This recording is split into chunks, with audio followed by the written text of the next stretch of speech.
I recently moved into a new house with my best friend. We had been saving up for a while as it was a dream of ours to be housemates ever since high school. After searching for a few months, we finally stumbled upon this picturesque house. The interior was just newly renovated. It had marble countertops, floor-to-ceiling windows, and an amazing balcony with a view of the sea. It was absolutely perfect, and everything we could ever dream of. The perfect beach house. There were numerous viewers of this house such that when we put in our offer, we never thought we'd actually get the house because it was too good to be true. The owners were an elderly couple who took good care of the place and were such kind souls. When we finally got the call from the agent saying that the house was ours, my best friend cried, which said a lot because I've never seen her cry before. But what we didn't know was soon to come and get us. After a few months of getting the final touches done and finally moving into our new home, everything was absolutely perfect. Until it wasn't. At night we would hear a creaking noise, but we ignored it, thinking it was just the wind. However, a few days later came the smell. We thought maybe it came from the sea. We thought wrong, as it only got worse. It made the walls and air smell of decay. We had no idea what could cause that smell because there was only the both of us in the house, and neither of us brought in anything decomposable.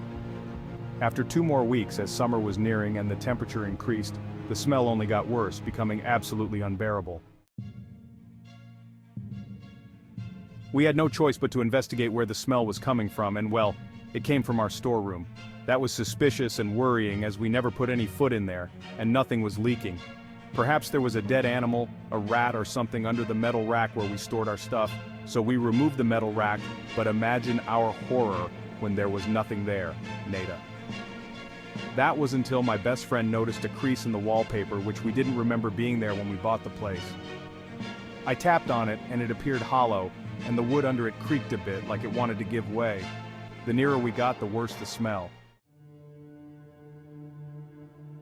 Finally, after pushing it a few more times, it cracked open, revealing an enclosed room. The smell was so much worse, it felt like I was blown in the face by it. A second later, what seemed like hundreds of flies flew out of there, causing us to scream and gag. It was utterly disgusting. When we peered through the hole and saw what was on the other side of that wall, I puked right on the spot. It might have been the most horrific, gut-wrenching sight I had ever seen. I could only make it out as 2 human corpses that looked like they were eaten from the inside out. Their faces melted off and the skin slimy, almost translucent and peeling off slowly while it decayed. There was barely anything left to see inside their bodies because they were being eaten out by thousands of maggots, still crawling inside their almost hollow and concave bodies. Their bodies just sat together on a set of rocking chairs, holding hands and slowly rocking like a story of endless but twisted love. We ran out of that house immediately after processing what we saw, calling the police as we ran. We stayed with my parents for a while because how could we ever step foot into that house again?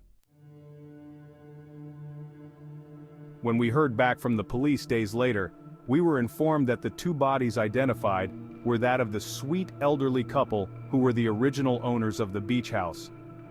What the hell ever happened for them to end up in that position? In that house? In that state? Was it true love that drove them to madness? Or was it something more sinister,